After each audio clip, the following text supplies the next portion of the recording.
안녕하세요. 축구 전문 기자 한준입니다. 햄스트링 부상에서 3주 만에 돌아온 손흥민 선수, 지난 주말 2024-2025 시즌 프리미어리그 8라운드 웨스트햄 유나이티드와의 경기에서 시즌 3호 골 그리고 4대1 역전승 과정에 홀로 3골을 이끌어내는 맹활약을 펼쳤는데요. 또다시 근육 통증으로 우려를 낳고 있습니다. 엔지 포스테코글루 토트넘 감독은 아제트 알크마르와의 2024-2025 시즌 UEFA 유로파 리그 페이지 3차전 경기에 손흥민 선수가 근육 통증으로 인해 휴식을 취한다고 밝혔는데요. 지금 손흥민 선수의 상태는 어떤지, 또 언제 다시 경기에 뛸 수 있을지, 포스테코글루 감독의 실제 발언 전체 내용과 토트넘의 현지 매체, 현지 담당 기자들이 보도한 최신 상황, 그리고 몸 관리를 위해 그 어느 때보다 최선을 다하고 있고 전력을 쏟고 있는 손흥민 선수의 하루 루틴, 정보 공개 내용까지 총정리해드리겠습니다. 2024-2025 시즌 UEFA 유로파리그 3차전 경기 10월 25일 금요일 새벽 4시에 킥오프하는 경기인데요. 이 경기 손흥민 선수가 교체로라도 출전할 것이다라는 전망들이 있었고, 나아가 선발로 뛰지도 않을까라는 예상도 있었지만 엔지 포스테코글루 감독이 하루 전에 진행된 공개 훈련의 모습을 드러내지 않은 손흥민 선수가 이 경기에 결장한다, 명단에 들지 않을 것이다라고 알렸고, 이 뉴스가 토트넘 관련 매체 내지 영국의 많은 축구 뉴스의 헤드라인을 장식했습니다. 토트넘 허스퍼의 공식 홈페이지에서도 가감없이 이 포스테코글루 감독의 발언 전체를 세세하게 소개했는데요. 먼저 공식 홈페이지 내용부터 살펴보겠습니다. 엔지 포스테코글루 감독은 손흥민 선수가 현지 시간으로 목요일 밤에 열리는 아제트 알크마르와 유로파리그 경기에 출전하지 않을 것이라고 밝혔습니다. 현지 시간 수요일 오후 경기 전 기자회견에서 포스테코글루 감독은 손흥민 선수가 부상에서 막 복귀한 지난 토요일 웨스트햄 유나이티드와의 경기 4대1 승리 이후 약간 아픈 상태라고 밝혔습니다. 소니는 햄스트링 문제로 3경기에 결장했지만 4번째 골을 넣는 멋진 슈팅으로 자신의 활약을 마무리하며 멋지게 복귀했습니다. 그러나 포스테코글루 감독은 공격수 손흥민 선수가 네덜란드 클럽 아제트 알크마르와의 경기에 결장하는 것은 이미 예정되어 있었다고 밝혔습니다.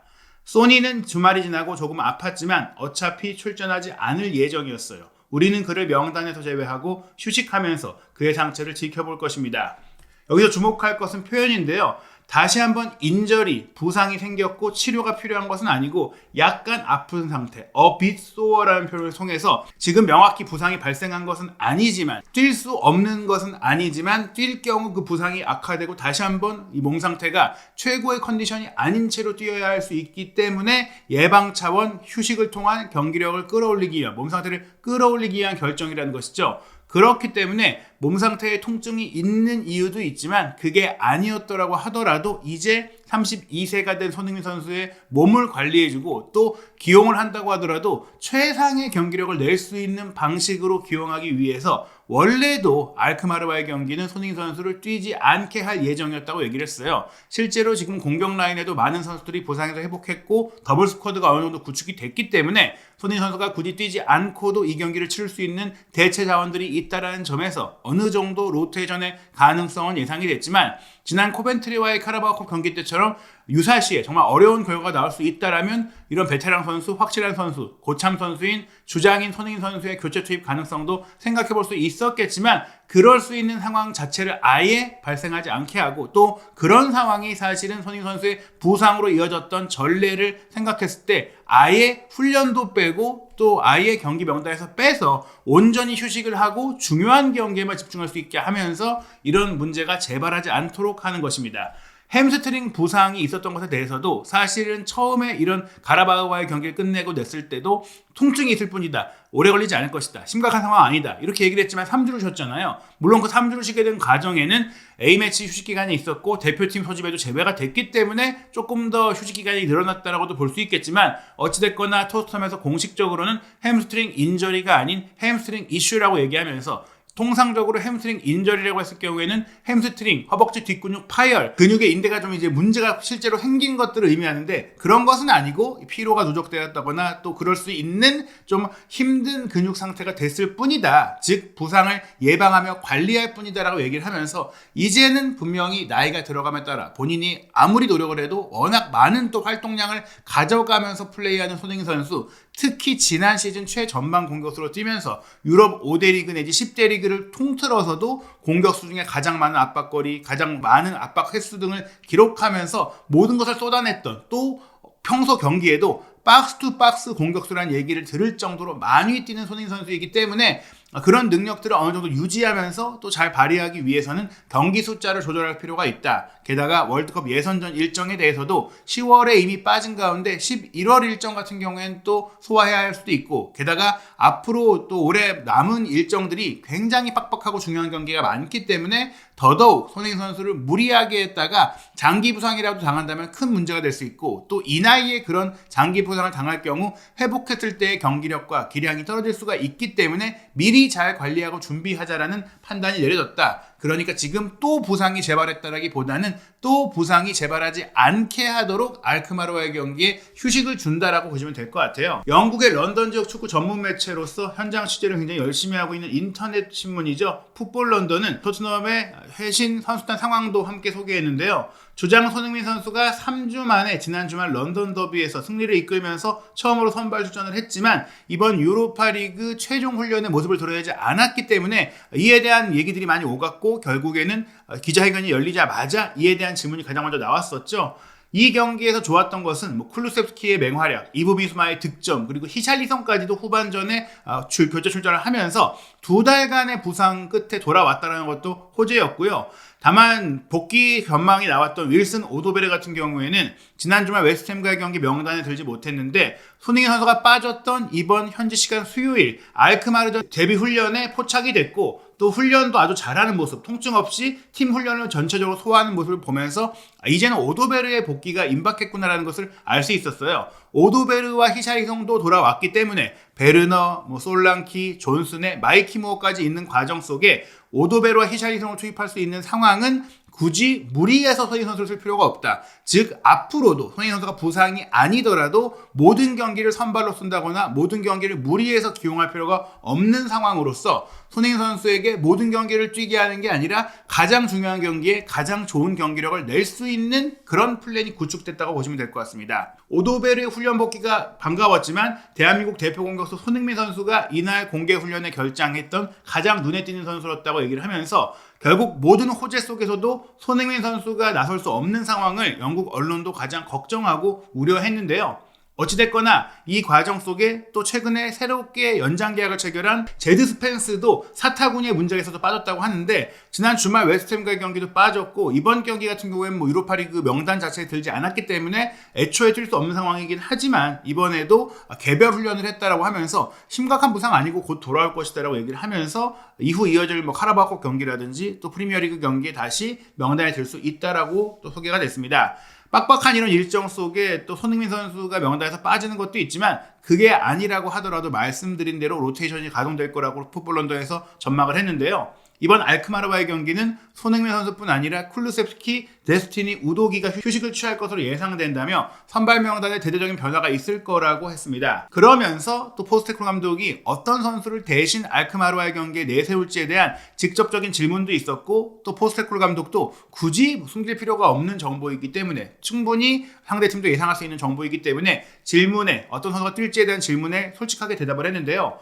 우선 지난 주말 웨스트햄과의 경기에 후반 교체 출전했던 히샬리송에 대해서 부상에서 이제 막 복귀하긴 했지만 이번 현지 시간 목요일 알크마르전에 선발로 뛸 수 있겠느냐라는 질문에 대해서 네 라면서 인정을 했습니다. 히샬리송이 지난 주말을 잘 보냈고 훈련도 잘 받았으며 이제 전체 훈련을 한 지도 거의 2주 차에 접어들었기 때문에 확실히 출전할 준비가 됐다. 선발 출전할 수 있는 몸 상태라고 얘기하면서 솔란키에게도 회복의 시간, 휴식의 시간을 줄 거라고 했고요. 윌슨 오도베르는 이제 막 훈련에 복귀했는데 알크마르전 뛸 수 있냐는 질문에 그럴 가능성이 있다라는 말로 최소한 교체로라도 나올 가능성이 있다라고 했어요. 다만 그가 많은 경기들을 놓쳐왔기 때문에 조금 더 조심해야 하는 상황이다. 이번 주에 겨우 훈련을 받았다. 내일 팀에는 합류할 예정이라는 말로 명단에는 들 텐데 경기 출전 시간은 경기 상황에 따라 다르겠지만 중요한 것은 이번 주에 확실하게 돌아왔다라는 것, 즉 명단에 포함돼서 경기를 뛸 준비를 할 것이다. 제가 봤을 때 큰 문제가 없다면 말씀드린 대로 오도베르도 이번 알크마르와의 경기 후반에 뛰면서 주말 경기를 위해 또 좀 더 예열을 할 것으로 보입니다.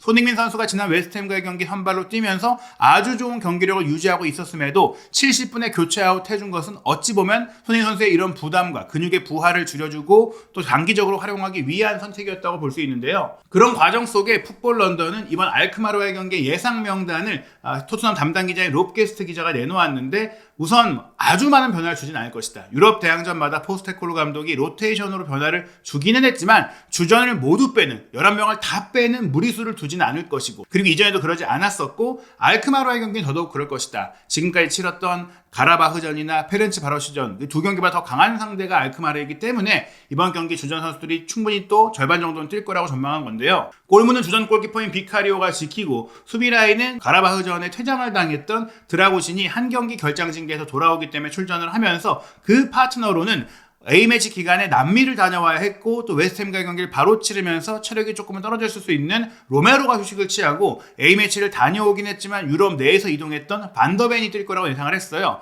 벤 데이비스의 출전을 예상하는 매체도 있긴 하지만 반더벤과 드라구신 한 명 정도만 센터백도 로테이션을 한다. 그리고 풀백 라인에서 포로는 주전으로서 뛰고 또 왼쪽 풀백으로 그레이를 배치할 것이다라는 전망이 있는데 실제로 우도기에게 이번엔 휴식을 줄 필요가 있고 또 스펜스가 부상 중인데다가 이번 경기에 명단에서 들지 못했기 때문에 사실 유로파리그 명단 등록이 안 됐기 때문에 자원이 많지 않거든요. 그런 상황 속에서 그레이가 주로 오른쪽 풀백 자원이긴 하지만 지난 페렌츠 바로시와의 경기도 왼쪽 풀백으로 뛰면서 굉장히 준수한 경기력을 보였기 때문에 그레이에게 이 역할을 맡기고 중앙 미드필드 라인은 지난 주말 선발 출전하지 않았던 벤탄쿠르가 원볼란치로 뛰고 후반전 시작과 함께 투입됐던 사르와 전반전이 끝나고 교체 아웃됐던 메디슨이 함께 뛸 거라고 전망을 했는데 저는 개인적으로 사르가 앞으로 계속해서 주전으로 뛰는 상황을 감안하고 전망한다면 메디슨, 벤탄쿠르와 베리바리 선발로 뛸 가능성도 충분히 있다고 생각을 합니다. 공격 라인은 히샬리송을 최전방에 두고 왼쪽에 베르너, 오른쪽에 마이키 무어가 뛰면서 후반전에 오도베르가 들어오고 또 상황에 맞춰서 솔랑키도 어느 정도 뛰면서 이번 경기 확실하게 또 승리를 가져가면서 선수들의 경기 감각도 유지하는 운영이 될 것으로 보이는데요.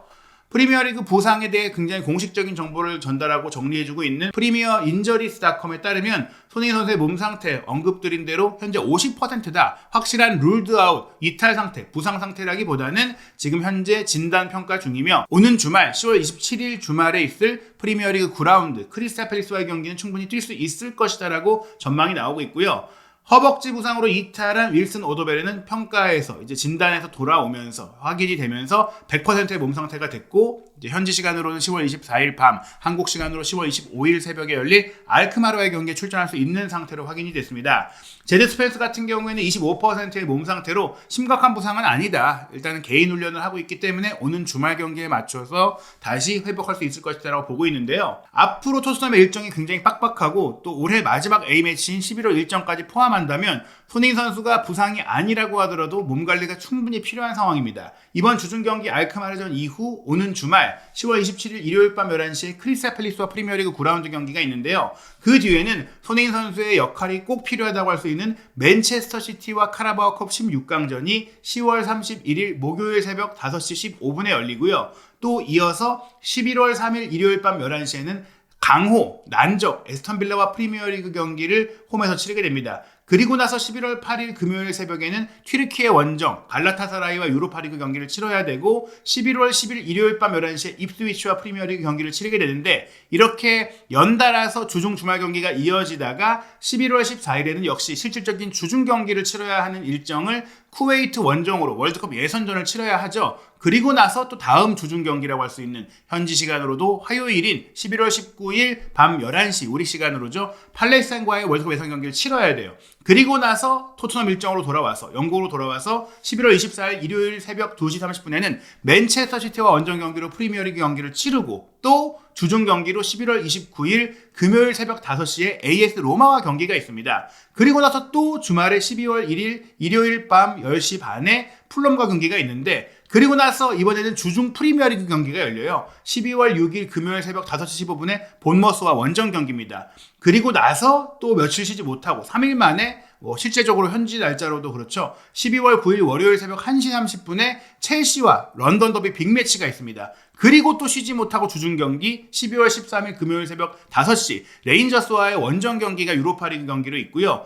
그리고 12월 16일 월요일 새벽 4시에 사우스햄튼과의 또 프리미어리그 경기가 있습니다. 그 뒤에야 12월 23일 월요일 새벽 1시 30분에 리버풀과 프리미어리그 경기가 있는데 여기서 카라바오컵 결과에 따라서 추가적인 경기가 또 배치가 될 수가 있기 때문에 더 빡빡해질 수가 있습니다. 12월 27일 금요일 0시에는 노팅엄 포레스트와의 경기, 12월 30일 월요일 0시에는 울버햄튼과 또 연말 경기, 그리고 1월 4일까지도 계속해서 경기가 있기 때문에 이 많은 경기 중에 중요한 경기에 손흥민 선수를 쓰려면 그나마 상대가 약하거나 비중이 적거나 유로파리그에서 또 원정 경기, 많은 이동이 필요한 경기들은 손흥민 선수가 휴식을 취하는 것이 앞으로도 충분히 발생할 수 있는 일이라고 볼 수 있고 11월 월드컵 예선전도 우리가 중요한 10월 달에 고비를 잘 넘겼기 때문에 어느 정도 몸 상태를 보고 또 손흥민 선수의 출전 시간 내지 소집 문제 자체를 또 배려하고 고려할 필요가 있어 보입니다. 손흥민 선수도 이제는 나이가 들어가고 있기 때문에 본인도 모든 경기를 뛰고 싶은 마음이 있겠지만 철저하게 몸 관리를 하고 있고 그렇기 때문에 이제 무조건 뛰겠다라기보다는 롱런하기 위한 냉정하고 또 차분한 이성적인 평가를 내리고 있는데요. 최근 토트넘 허스퍼가 손흥민 선수가 웨스트햄과의 경기를 통해 돌아온 이후 얼마나 열심히 몸 관리를 하고 있는지 손흥민 선수의 하루 일과 전체를 따라다니면서 촬영하고 공개한 것이 또 화제가 됐었죠. 오전 8시 20분경에 토트넘의 훈련장에 도착한 손흥민 선수의 모습을 소개하면서 8시 30분께에 구단 식당에서 아침 식사를 하는데 항상 같은 메뉴를 먹는다고 합니다. 어느 정도 본인이 고를 수 있는 메뉴들이 있긴 하지만 철저하게 몸 관리, 근육 회복에 도움이 되는 음식만 먹고 있는 것이 공개가 됐는데요. 아보카도와 햄 오믈렛만 아침에 매일같이 먹는다고 하면서 함께 식사를 하는 또 친한 선수죠. 프레이저 포스터가 정말 같다. 매일매일 같은 식사를 한다. 지겨울 수도 있고 힘들 수도 있지만 이렇게 철저하게 본인의 몸을 위한, 근육을 위한 식사만 한다라고 얘기를 했고요. 이 식사를 마치고 나서 토트넘 구단이 구입해서 갖추고 있는 고압의 산소 텐트를 통해서 산소 공급으로 전신 세포의 원활한 이 재생 능력, 세포 재생, 혈관 신생, 항생 치료 효과들을 좀 안기는 고급 장비를 통해서 손흥민 선수가 몸을 회복하면서 훈련을 시작해요. 훈련을 하기 전에 자고 나서 밥을 먹고 이렇게 고농도 산소 공급으로 신진대사 기능도 높이고 노폐물, 체내 독소, 피로물질을 제거하고 회독하고 관절부 통증이나 그 외에 다양한 통증을 완화시켜주고 면역력도 높여주고 항산 화력까지 높여주고 상처 치료의 회복 속도까지 높이고 세포 재생과 혈관 재생까지 이끌어주는 정말 몸을 젊게 만드는 장비를 사용하고요. 그리고 나서 10시 30분에 짐 훈련을 갔는데 이 짐 훈련에 공개된 내용도 대부분 최근 손흥민 선수가 피로를 많이 느끼고 있는 허벅지 근육 위주로 훈련하는 것들이 또 포착이 됐습니다. 많은 선수들이 짐 훈련을 각기 다른 방식으로 하게 되는데 손흥민 선수가 이 훈련을 조금 더 강도 높게 해당 부위에 맞춰서 진행하는 것이 한 30분가량 진행하는 것이 소개가 됐고 그리고 나서 이제 11시에 팀 훈련을 위해 이동을 해서 또 옷을 갈아입고 축구화를 신고 여기서 GPS 장치를 차서 실제 몸 상태도 과학적으로 테스트를 하는데 이 영상이 웨스트햄과의 경기를 앞둔 부상 복귀 전에 이제 촬영이 됐어요. 얼마나 손흥민 선수가 이 경기를 뛰기 위해 철저하게 준비했는지를 보여주기 위해 진행된 컨텐츠였는데 손흥민 선수가 이제 주전조로 의미하는 노란 조끼를 입고 훈련하는 모습도 공개가 됐고 또 훈련 때도 무리하지 않으면서 어느 정도 몸을 끌어올리고 경기 감각을 찾는 훈련들이 2시간가량 실시가 됐습니다. 오전 11시 30분부터 2시간가량 훈련을 하고 나서 훈련이 끝난 시점에 손흥민 선수는 훈련으로 인해 지친 근육을 또 빠르게 재생하고 회복하고 강화하기 위한 추가적인 개인 세션을 갖게 되는데요. 우선 훈련을 마치고 나서 이렇게 본인이 에너지 음료와 또 아마 단백질 음료를 통해서 몸을 또 회복하고 그 다음에 풀 아이스베스 수영장에 가서 실내 무수중 훈련을 통해서 또 다리 근육, 이 허벅지 근육을 또 단련하기 위한 운동을 한 다음에 얼음 목욕이라고 하죠. 아이스베스에 들어가서 또 근육 상태를 회복하는데 거의 대부분 이렇게 한다고 합니다. 나이가 들어갈수록 더 횟수를 늘리고 있다고 하는데 아주 춥지만 또 리커버리를 위해서 10분을 정확히 채워서 이 안에 앉아 있다가 점심 먹으러 간다고 합니다. 실제로 10분 20초 동안 앉아 있었던 것을 타이머로 또 체크해서 앉아 있다 온 것을 보여주기도 했고요. 이렇게 훈련 후 회복까지 하고 나서 오후 2시 20분에 이제 점심 식사까지도 구단에서 하고 가요. 왜냐? 정확하게 또 갖춰진 식단을 먹기 위해서였는데 점심에는 그래도 고기를 좀 먹습니다. 몇몇 치킨 요리, 아마도 닭가슴살 위주의 치킨을 먹고 아보카도와 토마토 그리고 프로틴 요거트로 후식을 먹으면서 이것 모두가 나의 몸의 회복과 근육의 회복에 도움을 주기 때문에 먹는 것이다라고 이야기를 하면서 점심 메뉴는 조금 달라질 수 있지만 그래도 이런 비슷한 회복을 위한 요리로 먹고 있다라고 했고요. 그리고 한 3시 조금 넘어서 집으로 돌아가게 됐는데 집에 가서 이제 푹 쉬는 게 아니라 집에 가서도 개인 트레이너와 함께 항상 유명한 대표팀 일정도 함께 하시는 이 개인 트레이너와 추가적인 개인 회복 세션을 집에서 진행을 하고 나면 그제서야 이제 본인이 남은 일과 시간에 여가 생활을 보낼 수가 있는데 거의 얼마 되지 않잖아요. 몇 시간 남지 않은 시간을 조금 스트레스 해소도 하고 또 집 안에서 대부분 시간을 보내면서 저녁 식사를 하고 잠자리에 드는데 손흥민 선수가 듣기로는 9시 반에서 10시에 항상 잔다. 10시를 넘기지 않고 잔다라고 알려져 있고 대표팀 소집 기간에도 거의 9시 반이면 잠자리에 들었다라고 해요. 수면을 충분히 가져야 된다. 매일 한 10시간 정도의 수면을 한다고 하니까 8시 반에 출근을 했잖아요. 10시간 잔다고 한다면 정말 10시 이전에는 자야지 그 정도의 수면 시간을 어느 정도 확보할 수 있기 때문에 일어나서 씻고 준비하고 이동하는 것까지 생각을 한다면 손흥민 선수가 정말 타이트한 하루의 일과 절제된 정말 그런 청교도적인 하루를 보내고 있다. 수도승과 같은 하루를 보내고 있다고 할 수 있겠습니다. 어린 시절에도 손흥민 선수가 부상이 있었지만 그때는 발이 부러진다거나 또 발목이 또 어떻게 찢어진다거나 이게 타박상 사고를 통해서 발생을 했었는데 2020-2021 시즌부터 좀 본격적으로 햄스트링 부상이 2번이나 발생을 했었죠. 그때가 어떻게 보면 이제 코로나 기간이기도 했지만 그때 어떻게 보면 그 부상을 시작으로 조금씩 근육의 질이 젊은 시절, 어린 시절보다 조금 떨어지기 시작했던 것 같아요. 2021-2022 시즌에도 어떻게 보면은 장단지 근육 부상이 찾아왔었고 햄스트링 부상도 또 한 번 찾아왔었습니다. 2년 사이에 3번이나 햄스트링 부상이 찾아왔을 정도였는데 그 뒤에 아나오골절은 물론 별개의 문제지만 선수들이 또 많은 활동량으로 인해 또 나이가 들어감으로 인해 찾아오는 스포츠 헤르니아, 탈장 부상도 생겼고 그로 인해 수술까지 또 2023년 여름에 해야 했었죠. 그리고 나서 올해 또 한 번 자신의 커리어에서 4번째 햄스트링 부상이 발생을 했는데 결국 빈도가 손흥민 선수가 30세, 만 30세가 되면서 슬슬 늘어나기 시작했다는 점들은 분명히 어느 정도 본인의 끊임없는 노력에도 불구하고 자연스럽게 찾아올 수밖에 없는 일인데요. 그런 상황 속에서도 사실은 다른 같은 나이대 선수들보다 훨씬 더 철저한 관리 또 훨씬 더 좋은 근육 상태로 인해서 지금도 20대 선수들과 비교했을 때도 떨어지지 않는, 밀리지 않는 혹은 압도적인 피지컬 능력과 속도와 또 그런 체력을 보여주고 있거든요. 다만 그걸 유지하기 위해서 이제는 어느 정도 조절과 더 철저한 관리가 필요해진 것인데 손흥민 선수가 이번 알크마르의 경기는 아쉽게 뛸 수 없지만 그동안 또 잘 회복을 해서 오는 주말 아주 중요한 또 프리미어리그 경기 크리스탈 팰리스와의 경기라든지 또 맨체스터 시티와 카라바오컵 16강전에 정상적인 아주 좋은 몸 상태, 좋은 컨디션으로 또 출전을 해서 멋진 경기를 보여줄 수 있기를 기대해 보겠습니다. 앞으로 또 손흥민 선수에 대한 소식들 추가적으로 어떻게 나올지 몸 상태의 소식뿐만 아니라 또 다양한 현재 반응과 소식들 또 한국인 유럽파들 세계 곳곳에서 활약하고 있는 또 한국 축구 선수들과 또 한국 축구계의 최대 이슈들 한준TV에서 놓치지 않고 전해드릴 예정입니다. 한준TV 구독, 좋아요, 알림 설정으로 이 모든 소식 빠르게 확인해 주시기 바라고 알크마르전 손흥민 선수가 뛰지 못하는 가운데 오는 주말에 있을 크리스탈 팰리스와의 일요일 프리미어리그 경기는 여러분과 실시간으로 소통하는 입중계로 진행해 드릴 예정이니까 한준TV의 입중계 역시 구독, 좋아요, 알림 설정으로 놓치지 않으시기 바랍니다.